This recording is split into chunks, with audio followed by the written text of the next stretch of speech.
I tell myself, I'm like, sometimes I go, everybody does this. You beat on yourself, you know, the what ifs.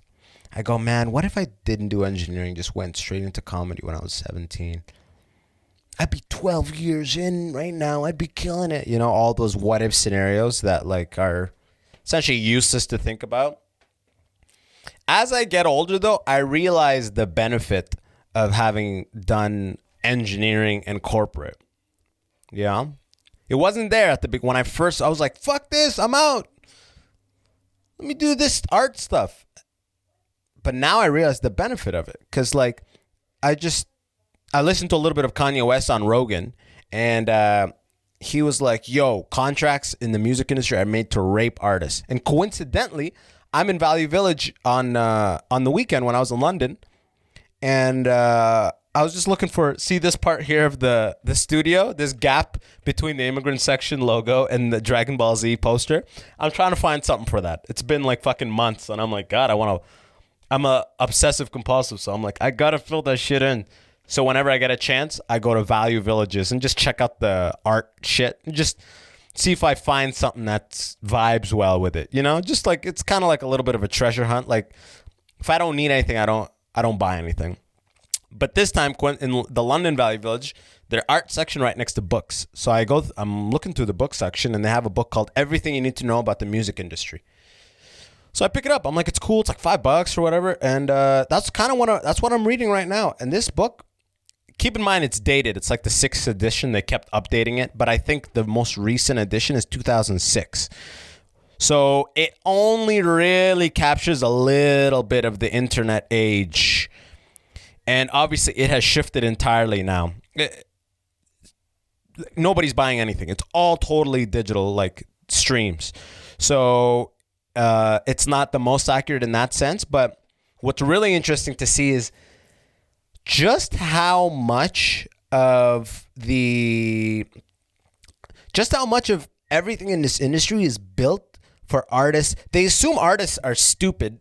Like purely artistic, like they're just artsy hippies that have no sort of business acumen whatsoever. And this may have been the case all along, but that's what I'm saying. Now I'm seeing the benefit of having done engineering and corporate, because I'm looking through this. They're like,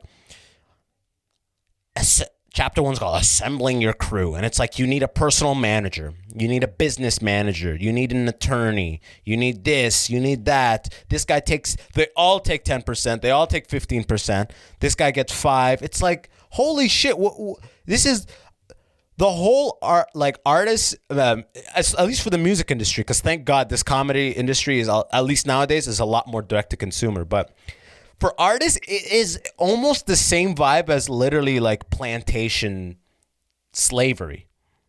Like the artists, the way that I read this thing, it's almost like the way that this book was written is for like very naive artists. It'll be like, now you'll need to assemble your crew. Now remember, it's writing in there. You might, numbers may scare you, but you'll need someone to handle them. And like, I'm like, what the fuck is all, like, these people are not necessary. Your business manager is the guy who's supposed to cash your check, like take your money, invest it for you, make sure your bills are paid. And I'm like, sure, if I was the Rolling Stones or Mick Jagger or some next guy has so many estates, so yeah, absolutely. But they're setting it up for even the small. This book makes it sound like you need a personal manager from the get-go. You need this, you need this, you need this. From the get-go. It's like, why? Why are these people necessary? Is it so crazy to think that the artist, all you really need and I'm reading every word of this book, but I'm only like on chapter 5. It seems to me like, and this is the case for artists in general, what it should is the artist, the personal manager, and the attorney. But then I thought about it. I'm like, if you really think about it, who's really needed is the artist and the attorney. The artist and your lawyer. That's really the core of the team, because the personal manager and that's more of a navigational effort, right? They tell you, do this deal. Let's make sure you get the most money out of this thing. I'll get you on Ellen so you can promote, like all that stuff, which is great, right? Which is like, if you're talented, because it used to be the model, like you get really talented in your garage you've been playing drums and guitar and for like 8 years. Now your band is like, yo guys, we have it for the big time. Let's go get representation, and then all the shit comes your way, right? Whereas now with the internet, there's an option to do a much more slow and steady tortoise style approach, where it's like look what I'm doing on YouTube. I have been, we'll use me as an example because you're listening to me. This is my podcast, all that shit. My YouTube, I've been working on it consistently, dropping clips, dropping full episodes, whatever. And last I checked, I have like 870 or 845 subscribers. 845 subscribers. Let's think about that. In a year and a half or 2 years. The artist journey is this exponential thing where it's like for the first many years, you're literally at the bottom. And then a couple things, once you are ready, your talent and your compound interest in your content has built to a level where it seems like you blow up overnight, whereas really the tail end of it has been 8-10 years long if you look back at it, right? So that is something that all artists can do nowadays because the internet age. There's so much shit on the internet that it takes a long time. It used to be like, yo, we'll get all this team of people and we will make sure that you stand above all the noise. We'll get you on all the talk shows. We'll make sure your shit you got your billboard in fucking Times Square. Everything will make sure that your shit is seen so it sells millions. But then you're just in debt. You're in debt to the record label because the contracts are such robbery, such slave robbery. It's crazy. Like there's a documentary called Artifact. Someone just told me to watch. I was looking through it. It's crazy. It's slavery level shit. So that's what's amazing about the internet. You can do a lot more slow and steady thing. Like watch my thing. It could be 5 years where it's just like this. And then it could be just one person's podcast you do. And you have a great episode. And they go, who the fuck is this guy? And then a lot of people go back and be like, yo, this guy's got 5 years of episodes of shit. It's just one thing that it takes for you to blow or for you to hit, right? I mean, like, let's look at Kevin Hart, for example. Was his first special, Grown Little Man, right? He's wearing that black Gucci shirt, I think. Grown Little Man.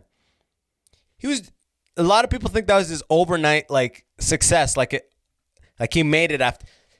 He put in like 8 to 10 years before he shot that special, maybe even more. Like there's so much behind the scenes that no one sees. We all think, and I used to think this too before I got into this game, that it's just like, damn, they just like the fact that I started knowing about them now means like they recently started, which is obviously not the case at all, right? They've been working in just obscurity and like just no one knows who they are. There's so much shit out there, but it just takes one legitimizing thing to make you pop.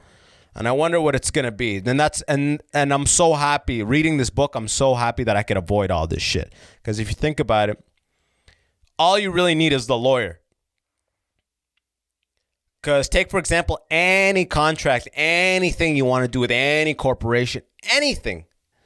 What does it really come down to is I need a lawyer to look over the contracts and convert them to English, because contracts are written in law English, labyrinth, maze English.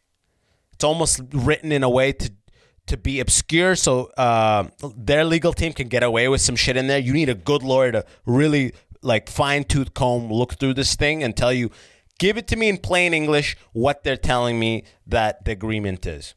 And then I think I can be like, no to that. Let's adjust that, right? Obviously, a personal manager is going to be like, yo, these people who are similar to what you do from an autistic point of view, they got this, they denied that. So the manager has a lot of value in that sense, but it's not necessary, It's more like they guide you. What's necessary is the lawyer. The lawyer needs to translate that. Be like, yo, this is not a 3-year contract. this is actually a 7-year contract based on the wording on this, you know? Whereas your manager will be like, let's not sign with them. Let's sign with more of an indie person, because indie is now, it's like, you know what I mean? It's like, just the lawyers are I have such a bittersweet relationship with they're so necessary, but they have so much capacity for being the worst. Yeah. Like I've talked about this on my podcast many times. I've only been robbed once, like legit robbed. And it has been like robbed hard, and it's been by a lawyer. And now it's like he won. Yo, it's Abbas Wahab. That was a clip from this week's Patreon bonus episode. If you want to catch the rest or get access to weekly bonus episodes, just go to patreon.com/theimmigrant-section. Otherwise, episodes are going to keep coming out every Tuesday, same place, same time. If that's not enough for you, you got to become a certified refugee at patreon.com/theimmigrant-section. Weekly bonus episodes and more. Join the immigrant revolution, y'all. Until next time, peace.